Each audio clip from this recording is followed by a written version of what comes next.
Shalom, salam berkat dari kami untuk pendengar sekalian. Saat ini pendengar akan diberkati dengan program Hari Ini Harinya Tuhan bagian yang ke-8.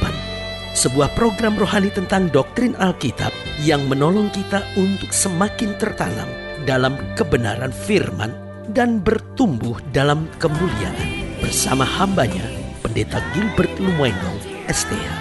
Banyak orang merasa doktrin Alkitab sebagai sesuatu yang membingungkan. Tetapi tahukah saudara bahwa doktrin Alkitab intinya adalah memahami Alkitab dengan benar, dengan pemahaman yang sistematis, sehingga kita terus dapat tertanam di dalam kebenaran firman, sehingga kita terus bertumbuh di dalam kemuliaan Allah. Buka hati saudara sekalian untuk menerima berkat-berkat firman-Nya hari ini. Orang yang Tuhan pakai sebenarnya bukanlah orang-orang yang sempurna. Nah, salah satu yang membuat banyak orang Kristen kecewa karena pemikirannya kalau orang itu sudah dipakai Tuhan, pasti dia sempurna. Sehingga kalau ada masalah dengan orang-orang yang sudah melayani, ada masalah dengan hamba-hamba Tuhan, dia kecewa sekali sambil berkata, orang kok melayani Tuhan masih begitu ya. Padahal harus kita akui bahwa setiap orang yang melayani pun masih manusia biasa, ada kekurangan dan juga ada kelemahannya. Nah, di sisi yang lain juga setan menipu dan berkata bahwa orang yang melayani Tuhan harus orang yang sempurna. Sehingga kita merasa, aduh saya jangan melayani Tuhan dulu deh, saya belum layak, saya masih banyak kekurangan, saya belum sempurna. Tapi hari ini saya mau bilang, orang yang Tuhan pakai sebenarnya bukanlah orang-orang yang sempurna. Lalu mungkin telah langsung berkata, kalau begitu orang berdosa, orang berzina harus tetap melayani Tuhan. Salah besar. Begini, orang yang Tuhan pakai memang bukan orang-orang yang sempurna. Namun yang pertama, orang yang mau terus belajar untuk disempurnakan. Nah, ini dia pentingnya. Namanya belajar, ada gagal, ada bangkitnya. Tapi juga bukan gagal terus. Saya juga tidak sedang bilang bahwa sempurna terus. Tetapi kalaupun gagal, dia belajar bangkit dan tidak mengulangi kegagalan-kegagalan yang sama untuk selanjutnya dan seterusnya. Nah, ini dia yang paling penting. Bahwa orang-orang yang melayani Tuhan, orang-orang yang dipakai Tuhan, itu adalah orang-orang biasa. Tapi mau terus belajar sehingga makin hari imannya makin dewasa, langkahnya makin berkenan, jalannya makin lurus, dan hidupnya makin menjadi berkat. Jadi setiap kita di tengah kekurangan dan kelemahan kita, ayo kita bangkit melayani Tuhan sambil kita sadar, iya Tuhan, saya harus terus belajar, saya harus mau terus disempurnakan, saya mau harus selalu berkenan kepada Tuhan dan mengikuti segala ajarannya dan menjauhi segala larangan-larangannya. Jadi ingat, orang yang Tuhan pakai bukan orang yang sempurna, namun orang yang mau terus belajar. Yang kedua, orang yang Tuhan pakai memang bukan orang yang sempurna, namun orang yang Tuhan pakai adalah orang yang tidak cepat menyerah. Kadang-kala persoalannya bukan masalah kita terlalu banyak, tapi kitanya terlalu cepat menyerah.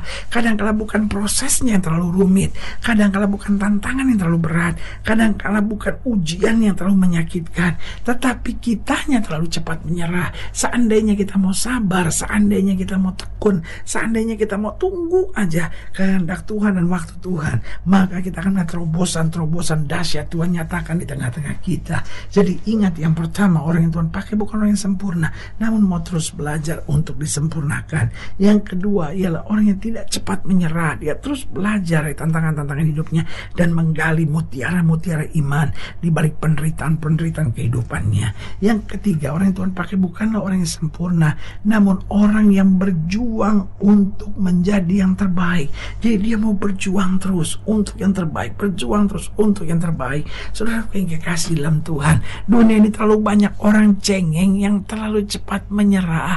Sebentar-bentar, ya mungkin ini bukan kehendak Tuhan, ya memang takdir saya kali begini. Loh, hidup ini harus berjuang. Orang-orang yang Tuhan pakai itu gak secara otomatis melihat berkat, kebaikan, mujizat Tuhan. Orang-orang berhasil, orang-orang sukses itu selalu harus berani bayar harga yang bernama perjuangan. Paulus sampai berkata begini, dalam pertandingan iman ini, darahku sudah mulai tercurah, saat kematianku sudah dekat. Tetapi dia berkata apa? Bagiku telah tersedia mahkota kehidupan. Haleluya. Saudaraku yang kasih dalam Tuhan, mari jadi istri yang berjuang untuk menjadi istri yang baik. Mari jadi suami yang berjuang untuk menjadi suami yang baik. Mari jadi orang-orang muda yang berjuang untuk menjadi anak-anak muda yang berkenan kepada Tuhan. Mari jadi pelayan-pelayan Tuhan yang berjuang. Ini yang paling penting.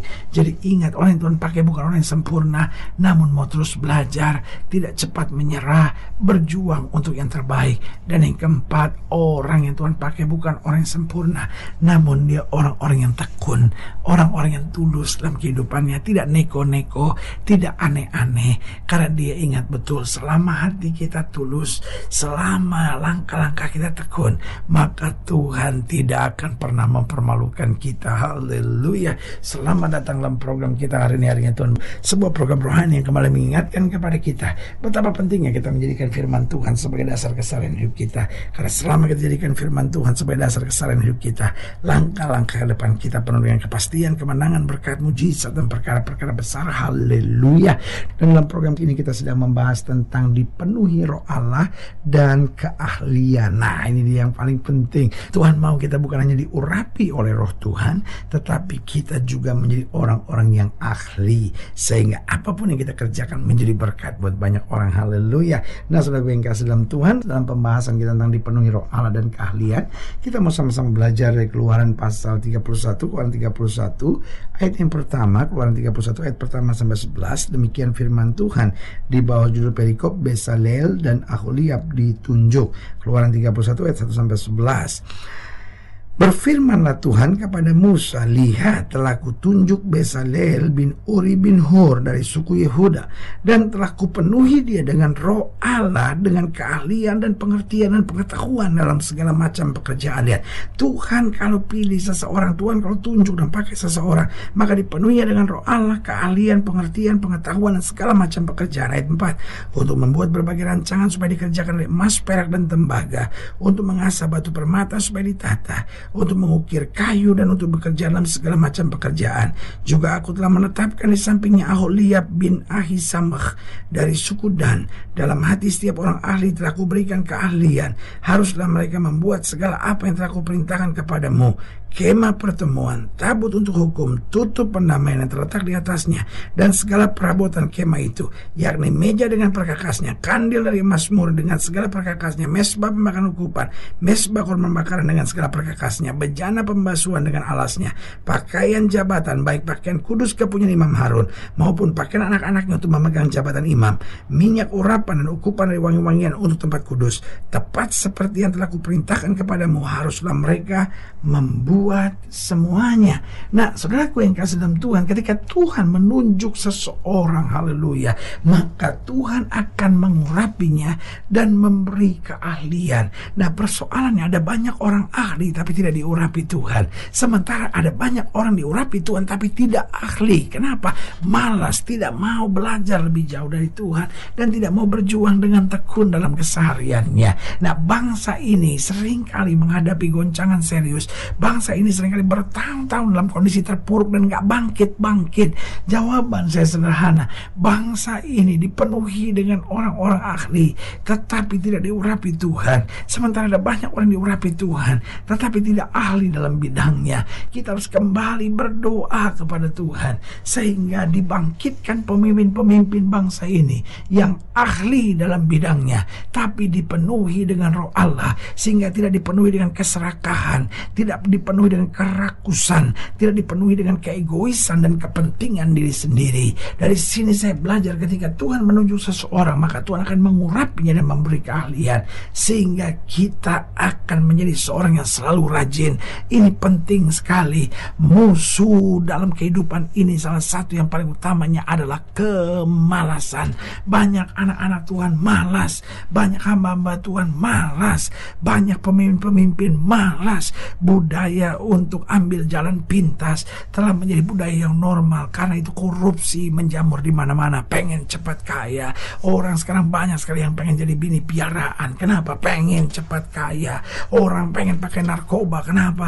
Aduh, pengen lari dari masalah hidup. Saudaraku yang kasih dalam Tuhan, dunia ini penuh dengan orang-orang yang senang mengambil jalan pintas. Hidup Kristen adalah hidup yang berjuang. Hidup Kristen adalah hidup yang rajin. Karena dalam kerajinan kita melihat kasih Tuhan yang luar biasa, memberkati kita, menolong kita, dan menuntun kita pada keberhasilan. Jadi yang pertama, Tuhan akan mengurapi dan memberi keahlian sehingga kita harus selalu jadi orang yang rajin. Yang kedua, sehingga kita menjadi orang yang berani dalam menghadapi tantangan. Kalau Tuhan mengurapi kita dan kalau keahlian sudah Tuhan berikan, saudara yang kasih dalam Tuhan, kita tidak pernah takut dengan tantangan. Buat kita pergumulan dan masalah hanyalah sebuah batu loncatan untuk kita naik lebih tinggi lagi. Karena itu saudara yang kasih dalam Tuhan, apapun pergumulan saudara, jangan minta Tuhan menghalaukan masalah, tapi minta Tuhan beri kekuatan buat kita. Tuhan mengurapi kita dan memberi keahlian sehingga kita berani menghadapi tantangan. Dan yang ketiga, ketika Tuhan menunjuk seseorang, maka Tuhan akan mengurapi dan memberi keahlian sehingga kita tetap mengandalkan Tuhan. Oh, ini penting sekali supaya kita tetap mengandalkan Tuhan, saudara. Ini penting sekali karena selama kita mengandalkan Tuhan, kita akan lebih daripada orang-orang yang menang. Tapi kalau kita andalkan uang, kita andalkan harta, kita andalkan kekuatan, kita andalkan koneksi, kita banyak sakit, hancur, kecewa. Tapi kalau kita andalkan Tuhan, kita akan terus naik melihat anugerah, kasih karunia, berkat Tuhan yang sempurna. Haleluya. Dan yang keempat, saya pelajari ketika Tuhan menunjuk seseorang, maka Tuhan akan mengurapi dan memberi keahlian sehingga kita senantiasa makin hari makin disempurnakan. Oh, ini penting sekali. Tuhan mencari orang-orang yang mau terus disempurnakan. Haleluya. Saudaraku yang kekasih dalam Tuhan, ini saatnya setiap kita mengimani janji Tuhan dan bilang, Tuhan, aku mohon pengurapan Tuhan atasku dan berikan aku keahlian dalam bidangku. Aku menjadi seorang ibu yang ahli dalam mendidik anak-anak. Aku menjadi suami yang ahli dalam menjadikan keluargaku adalah bagian dari rencana Tuhan yang sempurna. Bahkan setiap orang yang bekerja, setiap orang yang melayani, minta pengurapan Tuhan dan keahlian. Bahkan anak-anak muda sekalipun. Dan kita akan melihat campur tangan Tuhan yang luar biasa boleh turun dalam kehidupan kita. Haleluya. Saudara yang kasih dalam Tuhan, jika saudara yang dilayani lebih jauh, hubungi kami melalui telepon, hubungi kami melalui surat, kunjungi website kami. Karena kami ada untuk membawa Bapak Ibu saudara senantiasa lebih dekat pada Tuhan dan mengalami kasih kuasa mujizat yang luar biasa. Haleluya. Secara khusus melalui program ini juga saya mau berdoa buat siapa yang sakit, siapa yang berbeban berat, karena saya percaya bahwa bagi Allah tidak ada perkara yang mustahil. Nah, saudara yang ingin didoakan secara khusus, boleh taruh tangan kanan saudara di dada dan kita akan berdoa. Mari kita berdoa.